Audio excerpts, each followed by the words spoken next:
Life can change in an instant, and for the young woman in this story, everything began with one selfless act of kindness.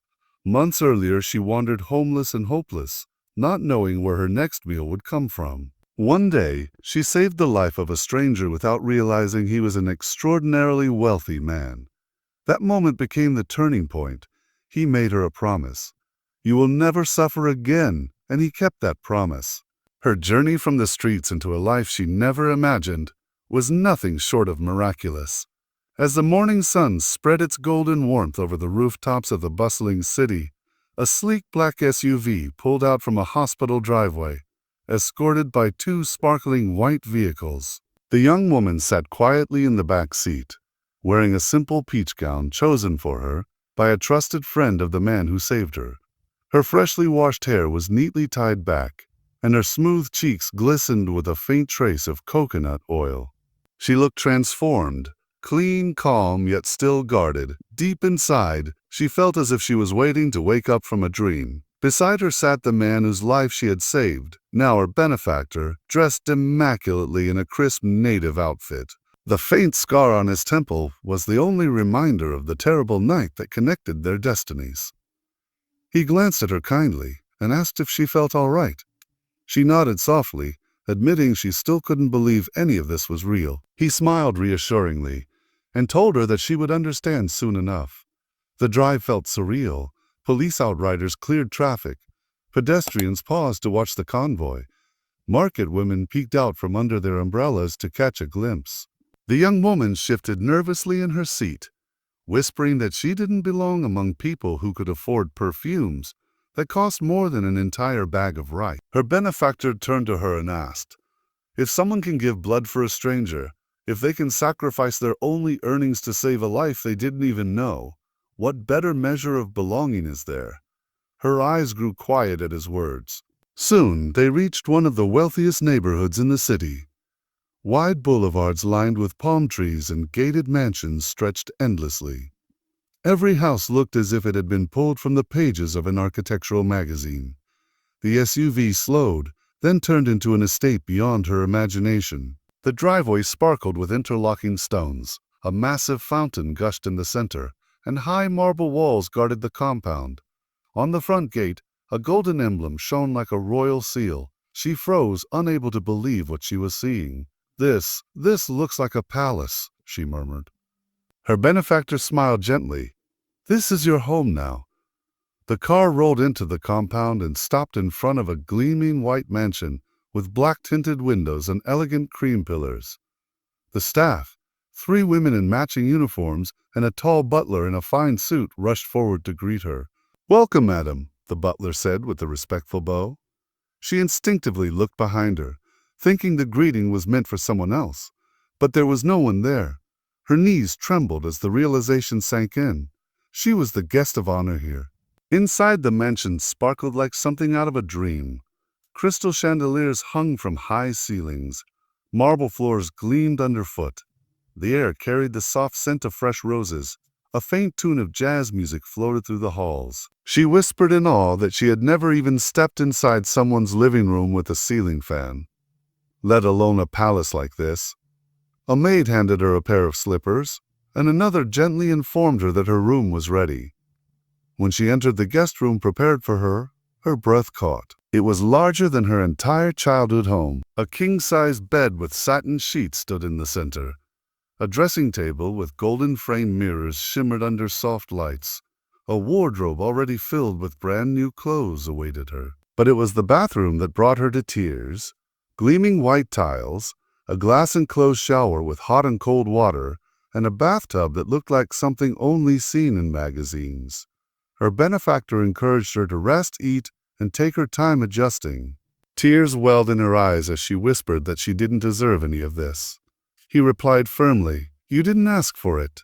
You are worthy because of who you are, not what you have. You stood for life when you had nothing." At that moment, memories of her harsh years rushed back. Nights under a bridge, begging strangers for food, sweeping construction sites for meager pay, being kicked out when she refused to be exploited. And now here she was, standing in a palace, respected and safe. She dropped to her knees and sobbed. promising never to forget this act of grace. He gently lifted her, telling her to stand tall. "You are the miracle now." As she settled into her new life, the mansion became not just a shelter but a place of healing. While she rested upstairs, her benefactor sat in his private study, already making plans to ensure the people who had hurt her could never harm anyone again. His assistant brought files about a notorious woman who exploited young girls under the guise of a modeling agency. Evidence revealed trafficking, deception, and unimaginable cruelty. The benefactor immediately called trusted authorities and formed a discreet task force to bring justice, not just for the young woman who saved him, but for countless others. What followed over the coming weeks was a tense and dangerous undercover operation. One brave female officer went undercover, pretending to be a desperate orphan. Using hidden cameras and careful surveillance, the team collected undeniable evidence against the trafficker. The young woman who once begged for scraps now watched as justice unfolded, not through violence, but through proof and courage. When the operation succeeded and the trafficker was arrested, the headlines shook the nation. For the first time, the predator was exposed to the entire world. But for the heroine of this story, it wasn't about revenge. It was about protecting those who still suffered in silence. When she finally returned to her village, it was not as the homeless girl who had left, but as someone transformed. She arrived in a convoy of cars. Children ran barefoot to see her, elders wept with joy, and her mother collapsed in tears of relief at the sight of her daughter alive and thriving. Her father, once bedridden, trembled with emotion as he embraced her. Their reunion drew the entire village into celebration. That day she gifted her parents a brand new car and a promise: no more suffering. She handed them envelopes containing approval for overseas medical treatment. Her father's illness would finally be addressed by some of the best doctors in the world. The old women ululated with joy. The men removed their hats in awe. That night, as drums beat and palm wine flowed, the young woman sat between her parents under the stars. For the first time in years, there was no hunger, no fear, no shame, only gratitude and hope. A few days later, her parents prepared to travel abroad for the first time in their lives. At the private terminal of the international airport, they stood in awe. Her mother held her new passport like sacred scripture. Her father dressed in a fine traditional outfit with a new walking stick, his face glowing with hope. A private jet awaited them, something they had only ever heard about. As they boarded, her mother whispered through tears, "You were the baby we almost gave up on. Look at you now." The young woman smiled, holding back tears, and replied softly, "Maybe God always knew my journey had a purpose." The flight was smooth and luxurious, but the true miracle awaited them in India, at one of Asia's best hospitals. When the surgeon finally emerged with a smile, announcing the operation's success, she collapsed to her knees, not in fear this time, but in gratitude.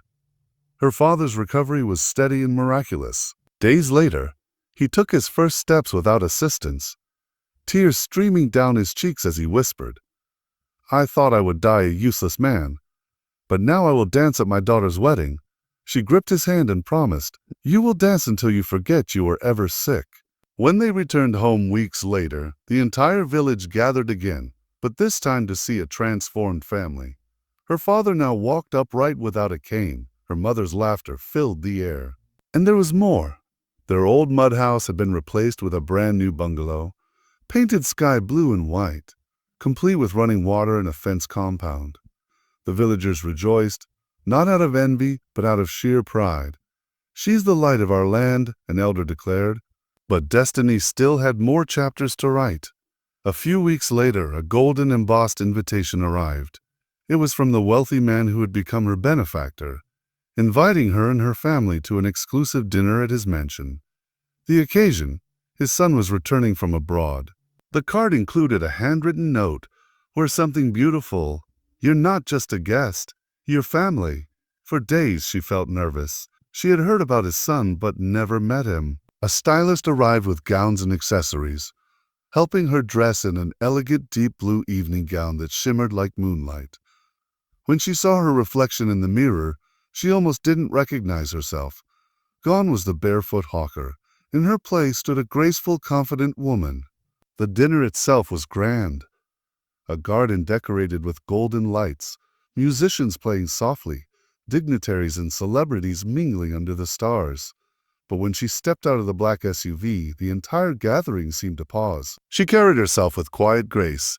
Not flashy, not loud, yet impossible to ignore.